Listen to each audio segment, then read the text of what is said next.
is it possible to live every day with a grateful heart? And what might happen if you tried? Hi, my name is John Israel, and I'm the founder of the Mr. Thank You Project, which started as a small social experiment around human connection and gratitude that gained major media attention, became a book, a TED Talk, and now a worldwide movement. And companies hire me because they want to create a culture of connection. Let me show you how we do it. The word appreciation comes from the Latin word appreciare, which literally translates to appraise or to set the value of a thing. So the question becomes, how do you apply this principle to a human being?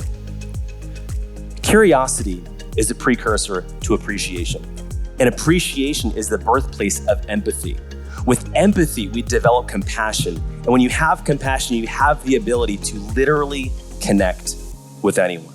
The best definition I've found for gratitude is the emotion you feel when you receive a gift or experience something as a gift. And so when you think of it that way, there's a lot of opportunities to feel grateful and to notice things to be grateful for in your life around you. Multiple emails coming through literally said it was the best thing the company had done for them ever.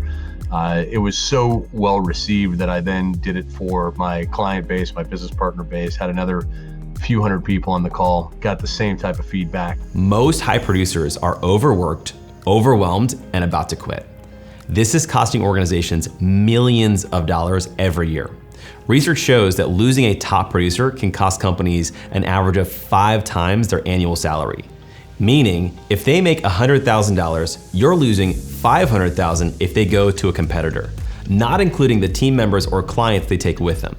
Research also shows that the top 3 reasons people leave their jobs are overwhelm, lack of acknowledgement, and poor workplace culture. If that's the case, what can we do to remain relevant, competitive, and valuable, solving these problems for our top relationships so they can stand the test of time? I want to kind of fast forward right to day 3 of the experience, because this one was a day that really resonated with me and stuck with me the entire year. I was boarding a plane, and one of the things with writing 5 thank you cards every day is you have to think like, well, who am I going to write them to today?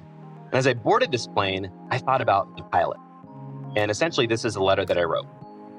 I said, "Dear pilot, I know it might seem strange to receive a thank you card from a passenger, but as I boarded the plane today, I was thinking about how much I miss my family.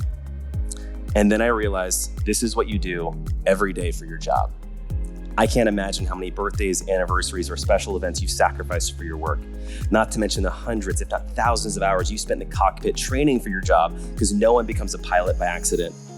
All of that to have some bad weather, a slightly bumpy landing, and then have people complain about it.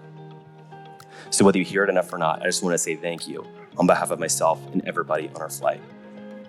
Within 24 hours of landing in Philadelphia, 3 out of those 4 pilots personally contacted me to say thank you for the card that they received. One went on to say, "You know, John, in my 12 years of flying, I have never received a thank you card from a passenger." And I thought, that's crazy. How is it even possible these guys with such a big, significant, important job and no one's even taken the time just to say thank you to them?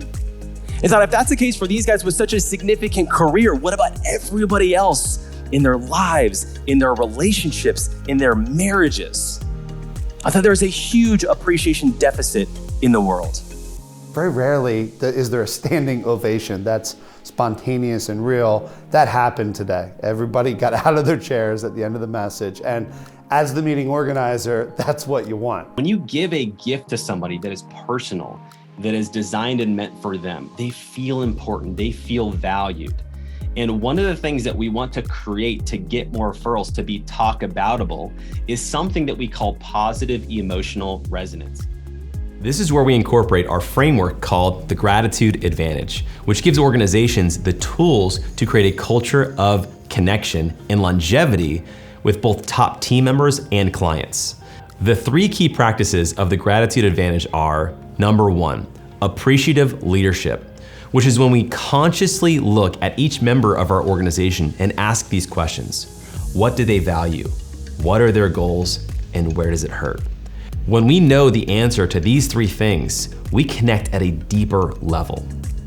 Number 2, emotional resilience.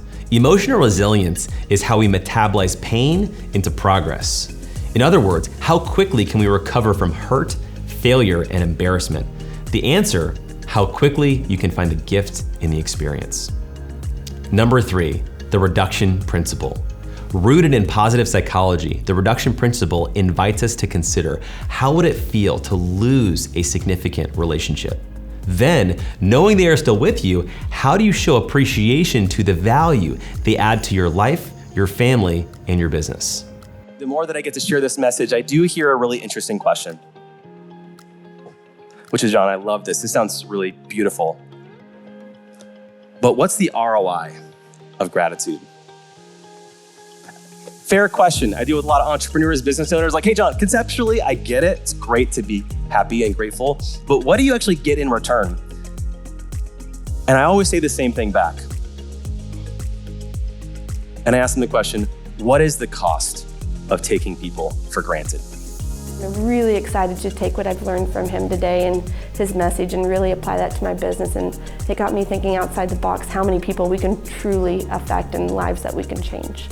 If fulfillment is the finish line, gratitude is the starting line. If you want to learn how to create a culture of connection that stands the test of time, book me to speak at your next event. Just go to mrthankyou.com.